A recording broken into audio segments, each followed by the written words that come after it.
Welcome to my channel. इस video में हम रिडक्शन फार्मूला का प्रॉब्लम नंबर 5 पढ़ने वाले हैं।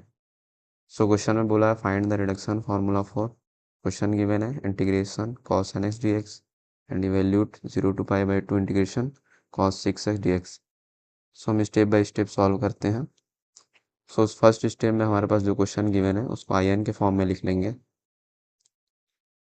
So I N equal to integration 0 to pi by 2 cos nx dx। अब नेक्स्ट स्टेप में हमें integration of cos nx dx का रिडक्शन फार्मूला पता होना चाहिए। हमने प्रॉब्लम नंबर 2 में पढ़ा था। इस वीडियो का लिंक आपको डिस्क्रिप्शन में मिल पाएगा। तो हम फार्मूला को लिख लेते हैं।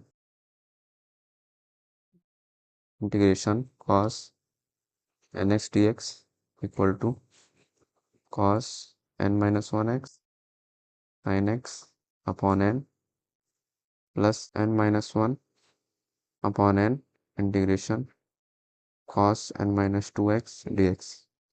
ये हमारा reduction formula of integration cos nx dx है। ये फार्मूला आपको याद होनी चाहिए। अब नेक्स्ट स्टेप में हम इस फार्मूला में लिमिट पुट करेंगे। So integration 0 to pi by 2 cos nx dx equal to, इसमें भी लिमिट पुट होगा। So cos n-1x sin x upon n 0 to pi by 2। आपको लिमिट पुट करने आनी चाहिए। n-1 अपॉन n एक कॉन्स्टेंट टर्म है हमारा।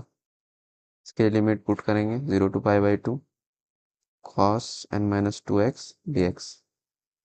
अब हम इसको सॉल्व करेंगे। इक्वल टू, इसको सॉल्व करें 1 अपॉन n हमारा कांस्टेंट है, बाहर निकल जाएगा ये। इसमें लिमिट पुट करेंगे। So upper limit minus lower limit हमारा फार्मूला होता है pi by 2 sine pi by 2 minus lower limit cos n-1 0 sine 0। ये हमारा एज इट इज सेम रहेगा। Integration 0 to pi by 2 cos n-2x dx। अब next step में हम इसको सॉल्व करेंगे। सो हमें पता है cos पाई बाई 2 का वैल्यू 0 होता है और साइन 0 का वैल्यू भी 0 होता है। तो हमारा पूरा टर्म 0 हो जाएगा। 0 को मल्टीप्लाई 1/n से करेंगे तो 0 आएगा। सो 0 plus n-1 upon n integration 0 to pi by 2 cos n-2 x dx। अब यहाँ पे हम देखें तो इसको हमने क्वेश्चन में आई एन डिनोट किया था। सो हम इसको आई एन करके लिख लेते हैं। I N equal to n-1 upon n। अब इसको हम देखें, ये हमारा सेम यही आ गया। इसमें बस सिर्फ n का वैल्यू n-2 है, तो हम इसको ऐसे लिख सकते हैं आई n-2 मीन्स, इसमें देखें हम इसमें cos nx को हमने आई एन लिया। सो cos n-2x को हम आई n-2 लिख सकते हैं। ये हमारा इक्वेशन नंबर 3 बन जाएगा और ये इक्वेशन नंबर हमारा 2 है। अब इसको फर्दर सॉल्व करेंगे। अब हमें आई n-2 का वैल्यू फाइंड करना है। इसका वैल्यू फाइंड करने के लिए हमें इस फॉर्मूले में n की जगह n-2 पुट करना पड़ेगा। सो हम उसके लिखेंगे put n equal to n-2 in equation 3।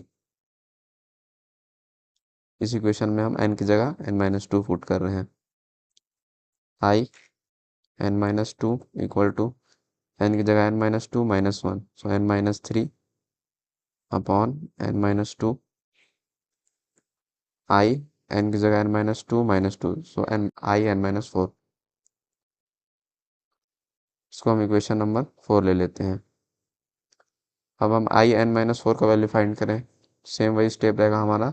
इस इक्वेशन में हम n का वैल्यू n-4 पुट करेंगे। सो इसके लिए लिखेंगे put n equal to n-4 in equation 3। इस इक्वेशन में n का वैल्यू n-4 पुट कर रहे हैं। So I n-4 equal to n-4 -1 n-5 upon n-4 n-4 -2, so I n-6। इसको हम इक्वेशन नंबर 5 ले लेते हैं। इसको हम फर्दर भी सॉल्व कर सकते हैं, हमें बस इतना ही करना है। आगे हम लिखेंगे so on up to end term. अब हमें नेक्स्ट स्टेप में n का वैल्यू फाइंड करना है। सो एन का वैल्यू या तो इवन होगा या तो ऑड होगा। सो इवन के लिए एक कंडीशन बनेगा, एक ऑड के लिए। सबसे पहले इवन का कंडीशन हम ले लेते हैं। Case 1, if n is even. Suppose एक हम इवन नंबर लेते हैं 4, n का वैल्यू हम 4 इस इक्वेशन में पुट करेंगे। Put n equal to 4 in equation 3। अब इसमें 4 पुट करें, so i4 equal to 4 minus 1 3 upon 4 i 4 minus 2 2, so i2। So अब हमें i2 का वैल्यू फाइंड करना है, तो हम वही स्टेप करेंगे। इक्वेशन 3 में n का वैल्यू 2 पुट करेंगे। Put n equal to 2 in equation 3। i2 हो जाएगा equal to 2 minus 1 1 upon 2 i 0, 2 minus 2 equal to 0। अब हमें फॉर्मूला पता है आई एन का, हमने जो क्वेश्चन में नोट किया था, 0 to pi by 2 cos N X D X. अब हम i0 का वैल्यू फाइंड करेंगे। सो इसमें जहाँ पे भी n है वहाँ हम 0 पुट करेंगे। So i0 equal to 0 to pi by 2 cos 0x dx। Cos 0 means 1, 1 का इंटीग्रेशन करेंगे dx के रिस्पेक्ट में तो x बचेगा। So i0 equal to x 0 to pi by 2 i0 equal to limit put करेंगे pi by 2 minus 0, so pi by 2 बचेगा। So i2 equal to 1 by 2 multiply pi by 2। इसको हम equation number 6 ले लेते हैं। ये हमारा इक्वेशन नंबर 7 हो जाएगा। अब नेक्स्ट स्टेप में सारी इक्वेशन को हम कंबाइन करके लिखेंगे। लिख लेते हैं फ्रॉम इक्वेशन 3 4 5 6 एंड 7। इस स्टेप को आपको रफ वर्क में करना है। अब नेक्स्ट स्टेप में हम इसको सॉल्व करेंगे। सो हमारा इक्वेशन 3 जो था वो ये इक्वेशन है, I N equal to N minus 1 upon N I N minus 2। So हम इतना लिखेंगे सिर्फ N minus 1 upon N I N equal to N minus 1 upon N. I N minus 2 था नेक्स्ट। सो हमने आई एन माइनस 2 का value निकाल लिया है, N minus 3 upon N minus 2 multiply N minus 3 upon N minus 2। I N minus 4 का भी हमने value निकाला, एन माइनस 5 एन माइनस 4,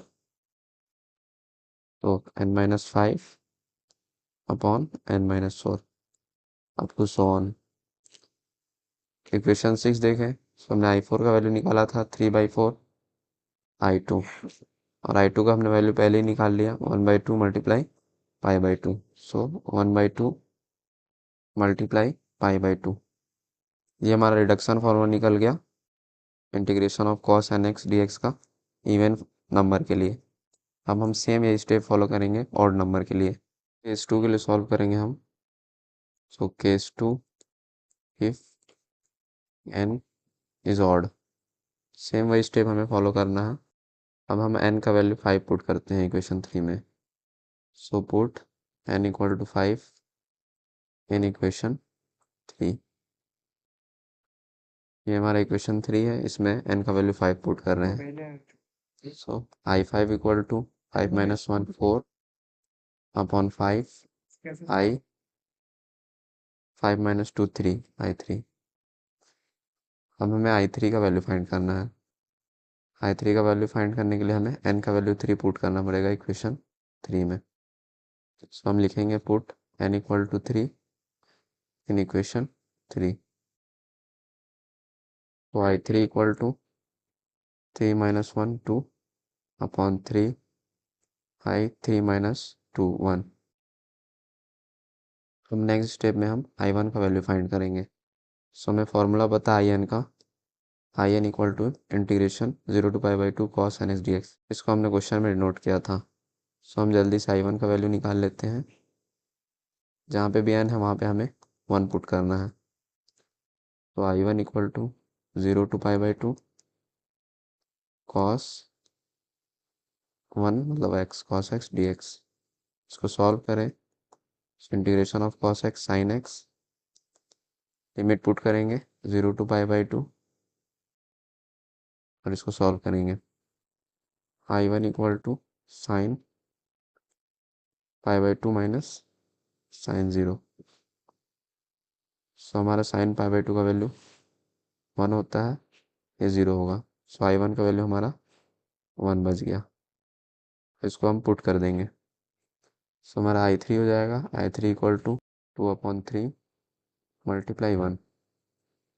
इसको हम इक्वेशन नंबर 8 ले लेते हैं। ये हमारा इक्वेशन नंबर 9 हो जाएगा। अब हम सारे इक्वेशन को कंबाइन करके लिखेंगे। सो हम लिखते हैं फ्रॉम इक्वेशन 3 4 5 ऑड के लिए 8 और 9 लेंगे। सो 8 and 9। सो हमारा इक्वेशन 3 4 5 सेम रहेगा जो हमने इवन में सॉल्व किया था। ये वाला पार्ट हमारा, इसको सेम हम एज इट इज लिख लेंगे। I N equal to n-1/n multiply n-3 upon n-2 multiply n-5 upon n-4 up to so on. हम इक्वेशन 8 में देखें तो हमने आई का वैल्यू 5 पुट किया था। सो 4/5 आई3 का हमने वैल्यू निकाल लिया 2/3 मल्टीप्लाई 1। सो 2/3 मल्टीप्लाई 1। ये हमारा रिडक्शन फॉर्मूला निकल गया integration of cos nx dx का ऑड नंबर के लिए। अब नेक्स्ट स्टेप में हम इवेल्यूट वाला प्रोसेस करेंगे। सो क्वेश्चन को हम अगेन लिख लेते हैं। Evaluate integration of 0 to π/2 cos 6x dx। यहाँ पे हमारा n का वैल्यू 6 है। जो हमारा इक्वेशन नंबर 3 निकला था उस इक्वेशन में हम n का वैल्यू 6 पुट करेंगे। ये रहा हमारा इक्वेशन नंबर 3, इसमें n का वैल्यू हम 6 पुट कर रहे हैं। सो हमारा इक्वेशन हो जाएगा आई 6 इक्वल टू 3 पुट कर रहे हैं। सो 6 - 1 5 अपॉन 6 मल्टीप्लाई आई 6 - 2 4 i4। इसके लिए हम लिख भी देंगे put n equal to 6 in equation 3। हमने i4 का वैल्यू पहले ही निकाल चुका है। ये रहा हमारा i4 का वैल्यू। So i4 equal to 3/4 i2। Value put कर लेते हैं 5/6 मल्टीप्लाई 3/4 मल्टीप्लाई i2। i2 का वैल्यू भी हमने निकाल चुका है। ये रहा हमारा i2 का वैल्यू। सो i2 का वैल्यू भी पुट कर देते हैं 5/6 मल्टीप्लाई 3/4 मल्टीप्लाई 1/2 मल्टीप्लाई 5/2।